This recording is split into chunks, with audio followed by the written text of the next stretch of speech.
Yeah. Over the weekend, President Trump was talking about U.S. troops potentially needing to fight back against drug cartels in Mexico. How serious of an idea is that?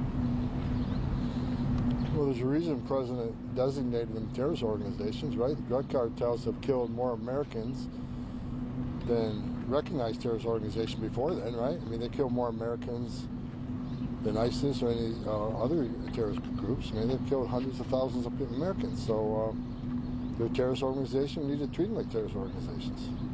What Alcatraz reopened? President talking about. Well, we need detention beds, and we do contracts a lot of states, a lot of local municipalities. So that's I think it's certainly an option, especially for the significant public safety threats, national security threats. I mean, should be on the table.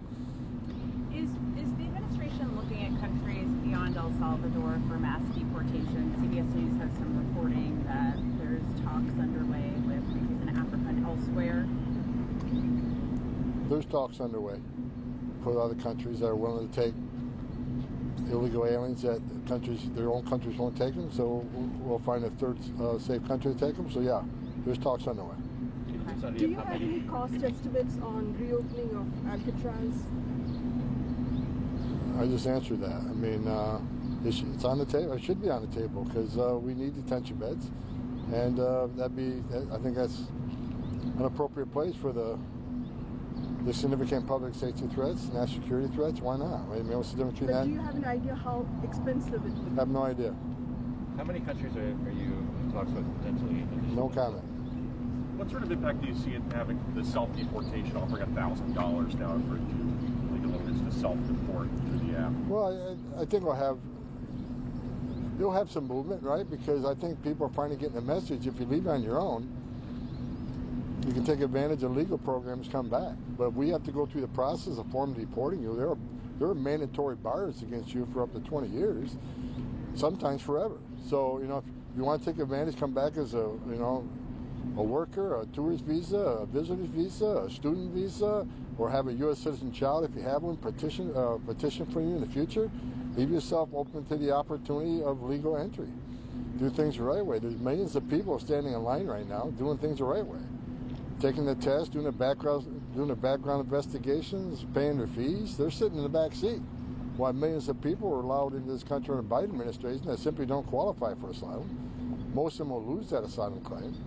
So while they're clogging up the whole system, in addition to those who want to come in legally, while the millions of fraudulent asylum claims under Biden administration, there are people in this world who really are escaping fear and persecution from their homeland.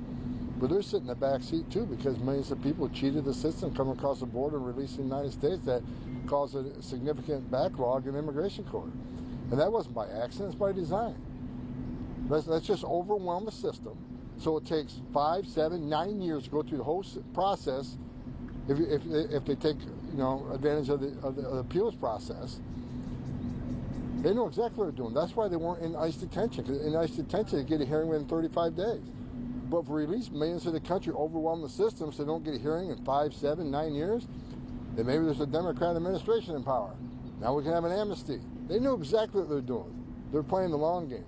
But we're going to beat them at it. We're going to ramp up interior enforcement operations and removals. We're going to force the law. We're not going to ignore the law like the prior administration did. The president says he doesn't know what his responsibilities are under Article 5 of the Constitution. Who would it be who would educate him about that? Would it be you? I think the president is one of the, if not the most knowledgeable president that we've ever had. Look, people can beat on President Trump all you want. President Trump's a game changer.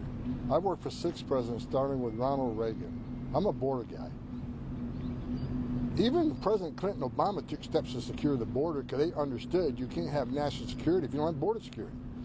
No one did more than President Trump during his first administration.